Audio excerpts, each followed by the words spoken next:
안녕하세요. 전산회계 2급 특별회차 기출문제 실기편 보겠습니다. 회사 이름은 하늘상사입니다. 자, 문제 1번 봅시다.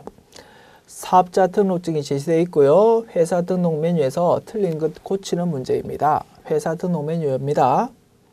자, 하늘상사고요. 개인기업이다. 그죠? 그래서 왼쪽에 기입된 거는 맞다. 그러면 오른쪽 거 확인해 보면 되겠네요. 자, 화면을 약간 이렇게 이동시키고요. 자, 이제 하나씩 맞추어 봅시다. 사업자 등록증에서 회사 이름 확인했었고, 자, 개인 사업자까지 확인했죠. 사업자 등록번호 맞고요. 대표자명 김하늘 맞습니다. 기업 연월일이 아예 입력이 안 돼 있네. 요거 입력합시다. 한 가지 오류사항 발견했고요. 두 번째, 사업장 소재지 서울 구로구 경인로 57 뒤에 뭐 있는데 맞을 것 같다. 그지? 좀 이따 확실히 확인해보고. 아, 여기 있네. 그지? 구로동 648 맞습니다. 자, 사업의 종류, 업태 종목 봅시다. 도소매까지 맞고요. 종목은 좀 이따 확인해 보기로 하자. 그리고 관할 세무서는 구로입니다. 그런데 용산으로 기록돼 있죠. 요거 고쳐야 되겠다. 요거 두 번째라고 표시하면 되겠죠. 자, 두 가지 오류사항 발견했고 이제 수정하면 될 것이고, 종목 요거 좀 이따 확인해 보자고. 됐습니다. 자, 종목 먼저 확인해 볼까? 자전거로 입력되어 있네. 전기기구로 고쳐야 되겠다. 그죠? 이렇게 세 가지 오류사항 발견했다. 이제 수정 시작합시다. 종목 먼저 고칠까요? 자전거를 전기기구로 고쳐야 되겠지. 전기기구. 관할 세무서를 용산에서 구로로 고쳐야 되겠죠. 구로. 이렇게 고치고, 그리고 기업 연월일 아까 입력 안 돼 있었죠. 기업 연월일을 2011년도 3월 25일로 2011년도 3월 25일입니다. 3월 25일 이렇게 선택 이렇게 눌러서 입력합시다. 2011년도 3월 25일로 입력했습니다. 됐죠? 이렇게 세 가지 사항 수정했고요. 자, 수정 모두 마쳤으니까 메뉴 닫으시면 되겠네요. 오케이. 이렇게 1번 문제 풀어봤습니다. 2번 문제요. 전기분 재무상태표가 제시되어 있네. 그러면 전기분 재무상태표 메뉴 열어가지고 하나씩 확인해 보면 되겠습니다. 자, 출발합니다. 자, 현금 맞고요. 당좌예금 맞고, 보통예금이 틀렸다. 그죠? 동그라미 하나가 빠져있네. 그래서 보통예금 하나 고치자. 외상매출금 맞고요. 대손충당금, 받을어음, 대손충당금까지 맞습니다. 단기대여금, 미수금, 상품까지 맞고요. 차량 운반구, 감가상각 누계액, 비품까지 맞고, 비품에 대한 감가상각 누계액이 없죠? 요거 입력하자. 임차보증금까지 맞고. 그래서 자산 쪽에서 두 개 틀렸다. 그지? 두 개 먼저 고칩시다. 보통예금 9250000으로 고치고요. 그 다음에 비품에 대한 감가상각 누계액 아예 없으니까 F2키 눌러서 감가상각 누계액 이렇게 풀어옵니다. 어떤 계정 과목에 대한 감가상각 누계액? 비품에 대한 거. 이렇게 213번 코드 풀어와서요. 금액 2500000 이렇게 입력해 줍니다. 그리고 차변납계 107-416-000 요거 문제에서 제시되어 있는 자산 총계하고 똑같은 거 확인했죠? 자산 쪽은 잘 입력했다. 이제 대변 쪽, 즉 부채와 자본 쪽만 이제 제대로 입력하면 되겠다. 자, 봅시다. 외상 매입금, 자, 이렇게 잠깐 이동시킬까요? 이렇게 이동시켜서 바로 확인해 볼게요. 외상 매입금 맞고요. 지급업 맞고, 미지급금 맞고, 예수금 맞고, 단기 차입금이 동그라미 하나 빠져있네. 그죠? 요거를 3천만 원으로 고칩시다. 이렇게 고치고, 자본금은 맞고, 자, 대변 합계 얼마입니까? 107-416-000. 아하, 제시된 거 똑같고, 대차 차익도 0이다. 아, 맞게 잘 되었구나. 확인했죠? 오케이. 메뉴 닫읍시다. 이렇게 2번 문제 풀어봤습니다. 문제 3번 넘어가 볼까요? 자, 첫 번째 항목입니다. 여유 자금의 활용으로 주식 거래를 하기 위해서 IBK 기업은행에서 주식 통장을 개설했답니다. 계정화원 및 적요 등록 메뉴의 127번 요 코드로 주식 통장, 성격은 1, 예금 이런 걸로 조금 입력해 달랍니다. 계정가문 및 정규 등록 메뉴 열면 되겠죠. 자, 메뉴 열어서 127번 코드로 가려면 커서를 여기 두고요. 1, 2, 7 이렇게 입력하면 그 자리로 커서가 딱 이동되는 거지. 그죠? 자, 현재는 사용자 설정 계정 과목 이렇게 되어 있는데 요거를 이름은 이제 제시된 걸로 고치면 되겠죠. 주식 통장이라고 고칩니다. 요 오른쪽에 입력하면 입력된 사항이 왼쪽에 딱 그대로 반영된다고 했죠. 자, 여기 이름을 주식 통장으로 이렇게 입력해 달랍니다. 주식 통장. 그리고 성격은 1 예금, 그죠? 1번 예금 이렇게 입력해 달래요. 그리고 그 외에는 별도로 제시된 게 없죠. 그러면 입력 완료된 겁니다. 자, 이렇게 입력 완료하고 나서 메뉴를 닫으시면 되겠네요. 됐죠. 자, 첫 번째 문항 풀어보았고요. 두 번째 문항 볼까요? 다음 자료를 이용하여 거래처별 초기 2월 메뉴에 수정 입력하시오. 바로 엽시다 메뉴. 거래처별 초기 2월 메뉴 열어서 이제 고쳐보자고. 자, 외상 매출금 중에서 국제완구의 외상 매출금 잔액이 500만 원이랍니다. 국제완구가 지금 330만 원 돼 있는데 여기에 500만 원이래. 고치면 되겠지. 5000 입력하면 차액이 이제 0 됐죠. 아하, 맞게 고쳐줬구나. 두 번째는 단기 대여금 중에서 국제완구의 잔액이 310만 원이래. 단기 대여금 국제완구 잔액이 310만 원 고쳐야 되겠지. 3100000 적어주니까 차액이 0 됐다. 아하, 맞게 고쳐졌구나. 그리고 마지막 미지급금 중에서 일광 완구의 잔액이 120만 원이래. 미지급금 중에서 일광 완구 잔액이 이게 170만 원 알고 120만 원 1200000이래. 그리고 차액이 0. 아하, 맞다. 그지? 이렇게 세 가지 고쳤습니다. 그러면 모든 거 입력 완료됐으니까 메뉴를 닫으시면 되겠네요. 이렇게 문제 1번, 2번, 3번 풀어봤다. 틀리면 안 된다. 그지? 아하, 잘 풀었다. 이제 문제 4번 봅시다. 일반 점표 입력 문제입니다. 자, 메뉴 열까요? 일반 점표 입력 메뉴 딱 열고 자, 출발하자. 1번 7월 6일 날 사업주의 자택에서 사용하기 위해서 판매용 상품 20만 원을 가져갔답니다. 회사 입장에서 상품이라는 자산이 감소한 거죠. 대변에 상품 20만 원 적어주면 되고 차변에 뭐 적습니까? 대표자가 개인적으로 회사 재산 빼간 거죠. 인출금이라고 적으면 되겠다. 차변에 됐습니다.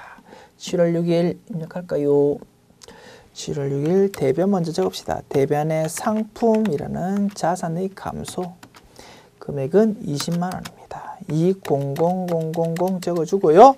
차변에는 인출금, 자본 항목을 적어주다 됩니다. 자본 네 자리가 오른쪽인데 왼쪽에 적혔으니까 자본의 감소가 되겠죠. 20만 원 이렇게 적어주면 입력 완료. 자, 2번 볼까요? 7월 8일 날 일광 완구로부터 상품 100만 원을 매입하고요. 대금 중 50만 원은 상품 매출 대금으로 받아두었던 국제완구가 발행한 당좌 수표로 지급했고 나머지는 현금으로 줬답니다. 국제완구라는 거래처에서 발행해서 우리한테 준 당좌 수표, 우리 입장에서는 그냥 현금이죠. 통화대용 증권의 대금이다. 그래서 대변에 현금 기록하면 되는 겁니다. 그러면 회계처리 정리해볼까? 대변에 50만 원은 현금으로, 그리고 나머지 50만 원은 또 현금으로. 그럼 결국 현금 100만 원을 대변에 적어주면 되는 거죠. 오케이. 7월 8일입니다. 7월 8일. 대변에 두 가지 내역으로 제시되어 있지만 둘 다 계정 과목은 똑같았어. 현금으로. 현금 100만 원 적어주면 돼. 1000000 그리고 차변에는 자, 뭐 사려고 했다고요? 상품을 사려고 했다고. 상품 100만 원 이렇게 상품 구입으로 이렇게 차변 기록해 주면 되겠다. 됐죠? 자, 다음 문제 볼까요? 3번 7월 10일 날 당좌 거래 계약을 맺은 국민은행에 현금 200만 원을 당좌 예배했답니다. 대변에 현금 200만 원, 그죠? 자산의 감소. 차변에 당좌 예금 200만 원, 자산의 증가, 그죠? 대변의 자산의 감소, 차변의 자산의 증가 이렇게 기록되는 풍계다. 너무나 쉽다, 그지? 빨리 입력해 봅시다. 7월 10일 날. 자, 대변에 현금 200만 원, 2000000 그리고 차변에 당좌 예금 200만 원 이렇게 입력하면 되겠다. 다음 문제요. 4번 7월 14일 날 일시 소유의 단기적 운용 목적으로 주식회사 강남 발행주식 100주 한 주당 액면금액은 5,000원이고요. 한 주당 3만 원에 구입했답니다. 뭐 액면금액 같은 거 지금 회계 처리할 때 필요 없죠. 그냥 얼마 주고 샀냐 그게 중요하다 이겁니다. 우리가 회계 처리할 때는 그래서 한 주에 3만 원씩 줬으니까 3만 원 곱하기 100주 해가지고요. 300만 원 되겠지. 300만 원을 유가증권에 해당하는 계정과목으로 처리하면 되겠죠. 일시 소유 목적으로 샀답니다. 유가증권을 단기 매매 증권이다 이겁니다. 그죠? 그래서 차변에 단기 매매 증권 300만 원 이렇게 기록하면 되고 대변에 보통 예금으로 돈 줬으니까 대변에 보통 예금 300만 원 이렇게 기록하면 되겠다. 됐죠? 자, 7월 14일 날요. 차변에 단기 매매 증권 300만 원. 300000 그리고 대변에 보통 예금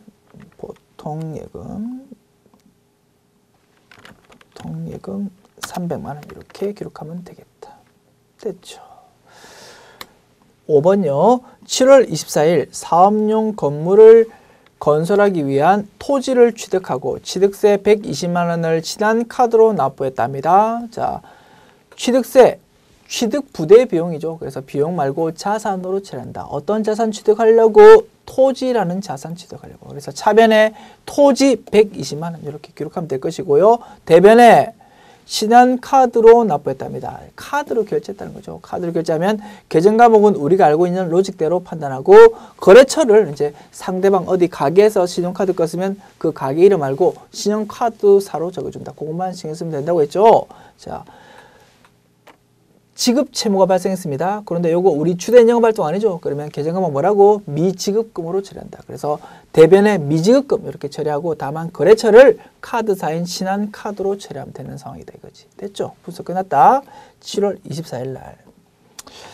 7월 24일 날 차변에 토지입니다. 토지 120만 원. 1200000 그리고 대변에 미지급금 이렇게 처리하고 다만 거래처를 카드사로 신한카드 이렇게 입력해주면 입력 완료 됐죠. 자, 다음 문제 10월 4일 날 수협에서 700만 원을 3개월간 차입하기로 했답니다. 단기 차입금 700만 원 대변에 기록해주면 되겠죠. 그리고 이자를 30만 원 줘야 되는데 요거를 나중에 주는 게 아니고 미리 지금 준답니다. 그래서 선이자 떼고 그래서 700만 원 단기 차입금 생기면 700만 원 일단 돈이 들어야 되겠죠. 그런데 이자를 미리 뗀대. 그래서 30만 원 차감된 금액만큼 돈이 들어왔다 이겁니다. 이런 상황이다. 이런 문제가 요새 종종 등장하는 것 같아. 그래서 별표 쳐두십시오. 못 풀 이유 전혀 없다 이겁니다. 됐습니다. 30만 원만큼 이자를 먼저 떼고 나머지 금액만 보통 예금으로 들어왔대. 선이자는 이자 비용으로 회계 처리할 것. 그리고 하나의 전표로 입력할 것. 이렇게 돼 있네요. 입력합시다. 자, 일단 10월 4일 날 날짜 입력하고 대변에 부채가 발생합니다. 단기 차입금이라는 부채가 발생하는 것이지. 거래처 관리해야 되겠죠. 수협이라고. 금액은 700만 원. 이렇게 부채가 딱 발생하거든. 즉 대변의 부채의 증가를 이렇게 딱 기록한 겁니다. 자, 이제 돈이 700만 원 들어오면 되는데 특이하게도 이자를 미리 떼거든. 그래서 이자 먼저 인식하자고. 그래서 이자 비용이니까 당연히 차변에 기록되겠죠. 이자 비용 이렇게 기록된다. 금액이 얼마라고요? 자, 금액이 30만 원이라고. 300000 이자를 미리 떼니까 이자 비용 미리 인식하고 나머지 돈, 즉 670만 원만 보통 예금으로 들어온 상황이죠. 차변에 보통 예금이 700만 원 알고 670만 원만 들어온 상황이다. 됐죠? 이렇게 입력하면 완료. 그래서 하나도 어려울 거 없고 특이한 거는 이자가 지금 돈 빌리는 시점에 생긴다. 그거에 하나 특이한 거지. 이런 스타일 자주 출제된다. 됐습니다. 자, 다음 문제요. 7번입니다. 10월 17일 날 당사 영업사원의 부친 고위원 축하 화환 10만 원 그리고 매출거래처 직원의 조문 화환 10만 원 이렇게 두 건에 대해서 전국 옷배달에 주문하고 화환대금인 20만 원을 보통예금으로 주었답니다. 하나의 전표로 입력할 것. 여기서 키포인트는 우리 제3장 제6절에서 배웠던 여러 가지 비용 계정 과목 중에서 뭐 쓸 것인지 그거 묻는 것이 키포인트죠. 우리 직원 경조사 관련해 가지고 뭔가 돈을 썼다. 뭡니까? 복리후생비죠. 그리고 거래처 직원의 경조사비다. 그거는 접대비라고 했죠. 그래서 요 10만 원은 복리후생비로, 뒤에 있는 10만 원은 접대비로 이렇게 회계 처리하면 되겠다. 차변. 자, 10월 17일입니다. 차변에 복리후생비로, 자, 코드 번호는 800번대 코드죠. 10만 원 이렇게 기록하고요. 그리고 차변에 이번에는 접대비로 기록한다. 마찬가지 800번대 코드입니다. 이렇게 입력하고 10만 원입니다. 1000000 그리고 합한 220만 원은 뭘로 지급했다고요? 보통예금으로 지급했답니다. 대변에 보통예금 이렇게 입력하면 완료되겠네. 자, 다음 문제입니다. 8번 10월 31일 날 영업사원의 급여 200만 원을 지급하면서 근로소득세 13만 원을 차감한 잔액을 보통예금 통장에서 사원 통장으로 자동 이체했답니다. 전형적인 예수금 거래죠. 원천징수 거래. 자, 10월 31일 날. 자, 일단 차변에 급여라고 처리해야 되겠죠. 급여라는 비용을 인식해 줄 것이고, 코드 번호는 800번대죠. 801번. 그 금액은 얼마입니까? 200만 원입니다. 200만 원을 일단 돈 줘야 되는데 처음부터 다 주지 말고 법에 따라서 예수금으로, 즉 원천징수를 조금 하자 이겁니다. 그 부분은 회계처리상은 예수금이다. 그지? 대변의 예수금. 자, 예수금. 금액이 얼마라고요? 13만 원, 130000. 그래서 요거 뺀 나머지 금액 187만 원만 보통예금으로 주었다. 이렇게 기록하면 완료되겠지. 됐습니다. 자, 이렇게 일반 전표 입력 문제 풀어보았고요. 자, 이제 문제 5번 오류 수정 문제 풀어보자. 자, 첫 번째 8월 23일 관련 내용입니다. 일단 8월 23일 전표 먼저 그냥 볼까? 보면서 그냥 풀어봅시다. 8월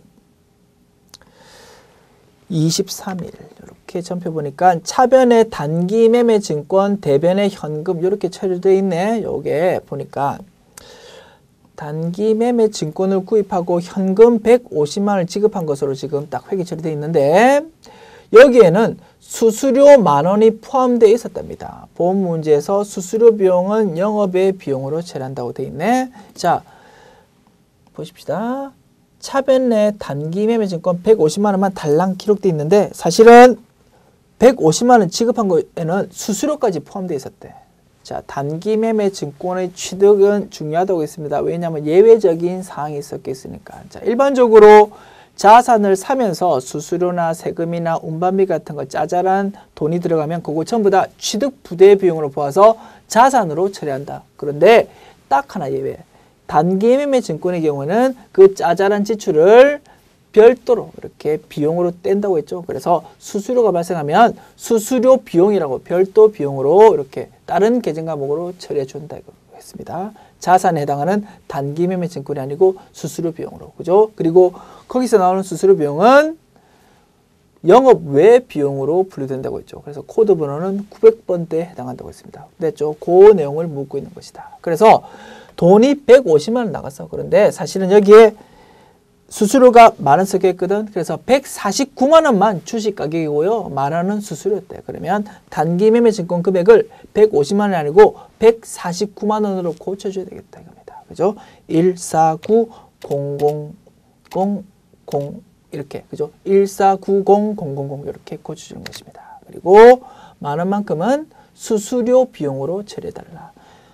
비용이니까 차변이겠죠? 차변이고 수수료 비용 이렇게 검색해가지고 코드 뭐 여러 개 중에서 영업 외 비용이니까 900번대 코드로 입력해달라 이겁니다. 그래서 비용에 대해서 코드가 여러 개 검색될 때 우리는 무조건 800번대 코드만 쓰면 됩니다. 판매비와 관리비. 그죠? 그런데 딱 하나 요 경우만 900번대 코드로 입력해달라고 했죠. 됐죠? 그래서 984번 요걸로 입력한다. 됐죠? 그래서 예외가 두 가지입니다. 첫 번째 예외는 그 수수료에 대해서 단기 매매 증권이라는 자산으로 처리한 게 아니고 수수료 비용이나 별도 비용 계정 과목으로 분류한다. 그것이 첫 번째 예외. 두 번째 예외는 비용에 대해서 코드 번호가 여러 개 검색될 때 우리는 그냥 800번대 코드 입력하면 되는데 이 경우만은 예외적으로 900번대 코드 쓴다. 이렇게 두 가지 예외가 섞여 있다. 이렇게 이해하시면 되겠습니다. 됐죠? 자, 이렇게 고치면 수정이 완료. 그래서 요 강조드리는 이유가 이런 유형이 아주 자주 출시되거든. 단기 매매 증권의 취득이. 그래서 하나 별표 같은 거 하나 표시해 두시면 좋겠네요. 됐습니다. 자, 이렇게 하면 첫 번째 문제 수정 완료. 두 번째 문제 볼까요? 11월 5일 날 전표에 대한 수정입니다. 자, 이것도 11월 5일 전표를 보면서 일단 풀어봅시다. 11월 5일. 자, 차변에 운반비, 대변에 현금 이렇게 돼 있는데, 그지? 자, 당사가 현금으로 지급한 운반비 10만 원입니다. 10만 원은 상품 매출에 따른 운반비가 아니고 상품 매입에 따른 운반비랍니다. 자, 상품을 팔 때 생기는 운반비는 운반비라는 판비비와 관리비 맞다, 그지? 왜냐하면 물건을 파는 것이고 그것이 우리 주된 영업 활동이니까 그 운반비나 수수료나 세금 같은 거는 별도의 비용으로 처리한다고 했죠. 그 로직에 따라서 운반비라는 별도 비용 처리한 게 맞는데 상품을 살 때 들었던 운반비는 취득 부대 비용으로 본다고 했죠. 그래서 그거는 운반비라는 비용이 아니고 상품이라는 자산으로 처리되는 부분이었다. 그죠? 그거를 잘못하게 처리했으니까 계정 과목 고쳐줘야 되겠죠. 차변에 운반비가 아니고 상품으로 고쳐주는 조정이 필요하다. F2키 눌러서 상품이라는 계정 과목을 찾아서 이걸로 바꾸어주자. 됐죠? 이렇게 하면 수정이 완료. 그래서 이것도 자주 출제되는 패턴이죠. 그래서 운반비가 물건 팔 때, 상품이란 걸 팔 때 나온 운반비냐 아니면 물건 살 때 들었던 운반비냐 그거에 따라서 회계 처리 달라진다. 자주 출제되는 패턴이다. 됐죠? 그래서 오류 수정 1번, 2번 모두 다 전형적인 스타일이니까 별표 같은 거 하나씩 쳐두시면 좋겠네요. 됐습니다. 자, 이렇게 오류 수정 문제까지 마쳤고요. 이제 문제 6번 결산 정리사항 문제 봅시다. 결산 문제요. 자, 첫 번째 문항입니다.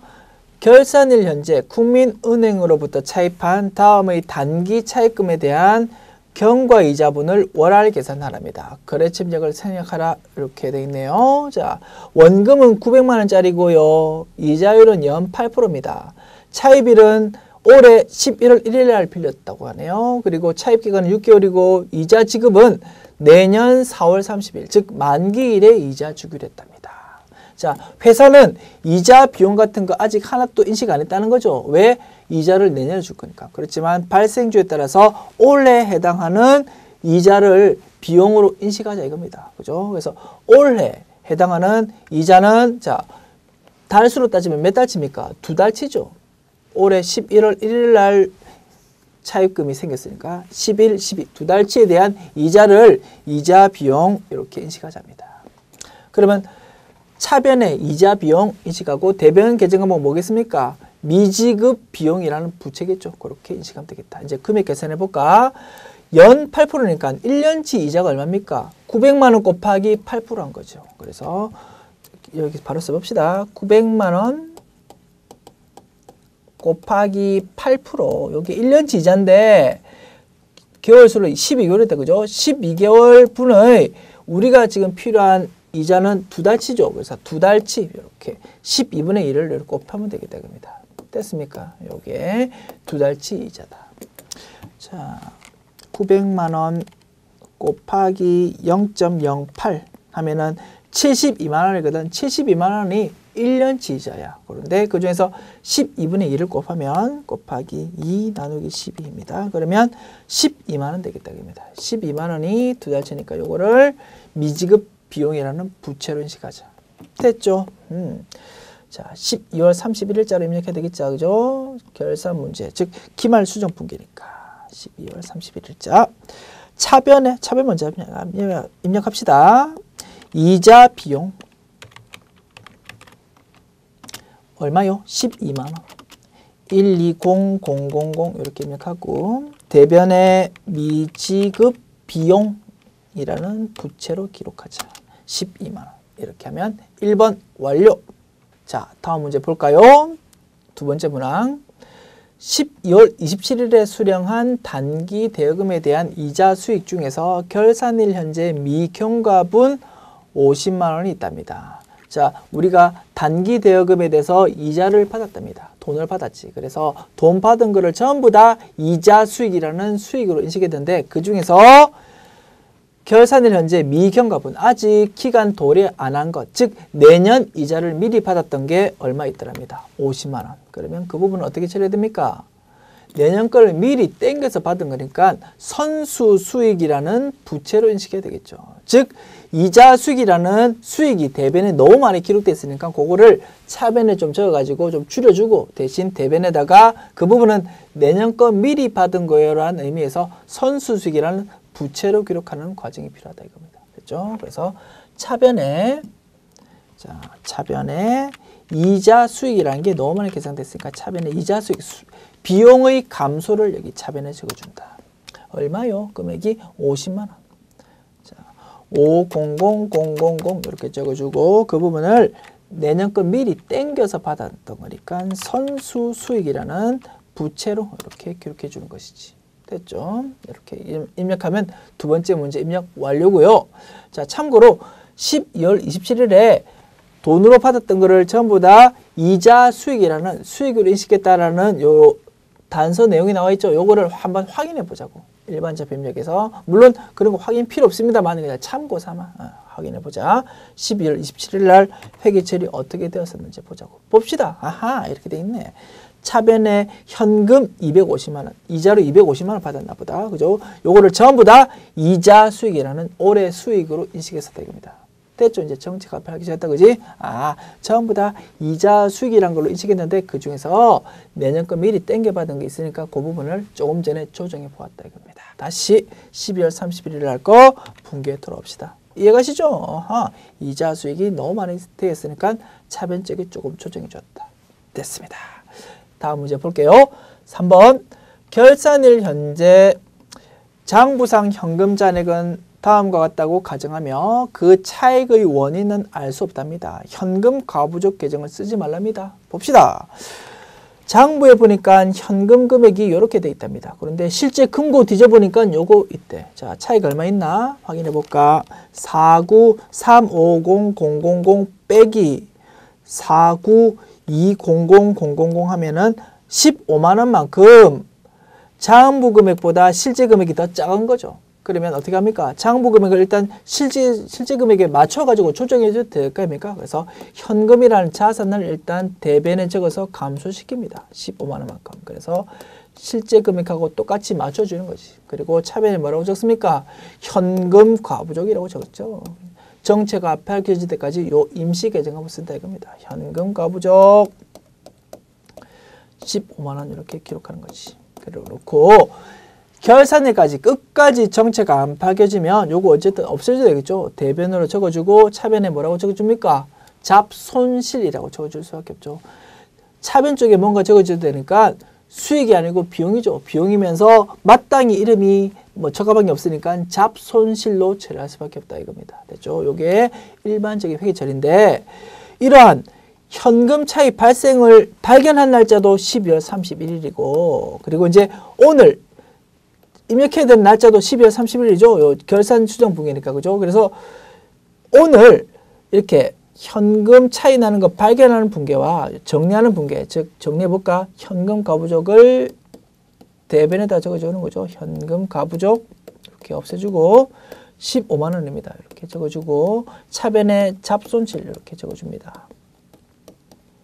15만 원 이렇게. 자, 발견하는 분기와 정리하는 분기를 똑같은 날짜 12월 31일자로 한다 이겁니다. 그래서 사실은 이렇게 두 개의 분기 라인으로 따지면 하나, 둘, 셋, 넷, 네 개 라인이겠죠. 네 개 라인을 그냥 전부 다 입력하면 정답인데 똑같은 계정 과목 현금 과부족이 차변에 잠깐 나왔다가 대변으로 바로 사라져버리죠. 그래서 이거를 굳이 입력할 필요 없다 이겁니다. 그러니까 괜히 헷갈리니까 요거 분기하지 말라라는 내용이 여기 나와 있다는 거지 문제에서. 그죠? 그러면 이해 가시죠? 이제 이렇게 정리해 보면 결국은 현금 과부족이라는 계정 과목 쓰지 말라고 했으니까 쓰실 필요 없고 남아 있는 거 대변에 현금 15만 원, 차변에 잡손실 15만 원 요것만 회계 처리하면 되겠다 입니다. 요 문제에 대해서.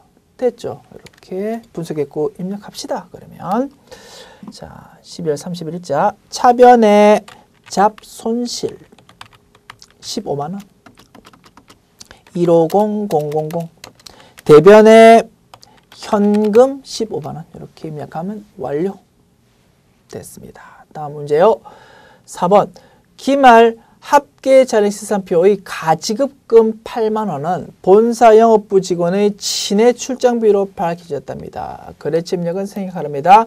가지급금, 가수금 이런 것도 임시 계정 과목이니까 결산일에 정리를 해야 되겠죠. 자, 정리하자 이겁니다. 뭘로? 영업부 직원의 친해 출장비니까 여비 교통비라는 비용으로. 그죠? 그래서 가지급금 자산이니까 차변에 기록되어 있겠죠. 요거를 대변으로 적어서 없애주자. 그리고 가지급금도 사실은 누구한테 받을 돈에 해당하니까 거래처 입력하는 것이 원칙이지만 저 거래처 입력 생략하라고 했으니까 그냥 입력하지 말자 이겁니다. 자, 대변에 가지급금 써주고 금액은 얼마라고요? 금액은 8만 원, 80000 이렇게 적어주고요. 그리고 차변에는 여비 교통비 이렇게 적어주면 되겠다. 코드는 800번대 코드로 이렇게 됐습니다. 이렇게 하면 결산 분계까지 완료됐네요. 자, 메뉴 닫으시고요. 자, 이제 조회 문제 풀어봅시다. 첫 번째, 5월 말 현재 외상 매입금 잔액이 가장 많은 거래처 코드와 금액 물었네. 거래처 관련이니까 거래처 원장이 좋겠죠. 거래처 원장 메뉴 열어서 조회 기간을 5월 말 현재라고 했으니까 1월부터 5월까지 뭐 이렇게 하면 되겠네요. 계정 과목은 외상 매입금, 이렇게 검색하면 되겠다. 모든 거래처 다 열어야 되겠죠. 이렇게 열면 5월 31일 현재의 각 거래처의 외상 매입금 잔액이 쭉 나와 있다. 됐죠? 이렇게 잔액이 쭉 나와 있는데요. 이 중에서 제일 큰 거래처와 금액을 찾으라고 했죠. 제일 큰 거는 일광문구에 대한 1000만 원이네. 그죠? 이렇게 확인했고요. 답을 그러면 가장 많은 거래처 코드 2008 요거를 먼저 답으로 쓰고 두 번째 그 금액을 원했으니까 1000만 원 요거를 답을 쓰면 되겠다. 요거 두 가지를 단답형으로 딱 입력하면 첫 번째 문항 완료. 자, 두 번째 문항 볼까요? 자, 그럼 이번 메뉴를 닫읍시다. 거래처 원장 메뉴. 자, 두 번째 문항. 3월에 지출된 급여 중에서 현금으로 지출된 것은 얼마인가? 특정 계정 과목의 증가액 중에서 현금 부분을 묻는다. 뭡니까? 일개표, 월개표지 뭐. 그죠? 자, 일개표, 월개표 메뉴 열어서 자, 3월에 지출된 그러면 3월의 증가액을 찾아야 되겠죠? 그래서 뭐 요 탭을 사용해도 됩니다만 저는 월개표 탭을 사용해 볼게요. 그래서 3월부터 3월까지 이렇게 증가액을 쭉 끌고 온다. 여기서 자, 급여라는 항목을 찾는 거죠. 급여라는 계정 과목은 판매비와 관리비 있겠죠. 이게 급여 있다 이겁니다. 자, 급여 계라고 되어 있는 요 금액은 계정 과목의 증가액을 나타내는 것이고, 자, 현금이라고 나와 있는 요 부분은 요 증가액 중에서 현금으로 지출될 부분을 말한 것이거든. 문제에서 묻고 있는 게 현금으로 지출된 금액 이렇게 물었으니까 요거가 맞겠다. 그지? 그래서 5350000 요거를 답을 하면 되겠다. 됐죠? 요게 2번의 답이 되겠네. 됐습니다. 자, 세 번째 문제 풀어볼까요? 당해 연도 4월 30일 현재 실지 재고 조사 결과 상품 재고액이 300만 원이랍니다. 4월 30일 현재 상품 매출 원가는 얼마인가? 이거는 4월 30일자 합계 잔액 시산표 보면 알 수 있겠네. 그죠? 상품이라는 계정의 차변 쪽에 기초 재고 플러스 4월 30일까지의 단기 매입액 그게 집계돼 가지고 즉 4월 30일까지의 판매 가능 상품 금액이 상품의 차변 쪽에 집계돼 있죠. 여기서 요 그날자 현재의 금액, 요게 4월 30일 현재의 기말 재고자산이 되겠다. 그죠? 요거를 빼면은 4월 30일까지의 상품 매출원가가 집계되겠죠. 사실은 우리가 결산 문제에서 아주 많이 풀어봤던 패턴인데 요게 4월 30일자로 해가지고 장부조회 쪽에서 출제되었다. 이렇게 보시면 되는 거죠. 어쨌든 금액 구하는 방법은 전혀 다르지 않다. 됐습니다. 그러면 사용해야 되는 메뉴는 합계자산시장표다 이거지. 그죠? 합계자산시장표 메뉴 열어서 4월 30일자로 조회해보자. 이렇게 조회하면 상품 쪽에 이렇게 28800000이라는 판매 가능 상품 금액이 집계되어 있다 이겁니다. 여기서 뭘 뺄까요? 그 날짜 현재의 상품 재고액인 300만 원 요거를 빼겠다. 그러면 4월 30일까지의 상품 매출원가가 산출이 될 것이다. 구해볼까? 28800000 빼기 300만 원 하면은 25800000 이렇게 나오네. 요거를 답으로 쓰면 3번 조회 문제도 완료. 자, 이렇게 우리 특별 회차 기출 문제까지 풀어보았습니다. 어떻습니까? 평이하다, 그죠? 그래서 조금 더 자신감 있게 이제 앞으로 기출 문제 푸시면 되겠네요. 오케이, 수고했습니다.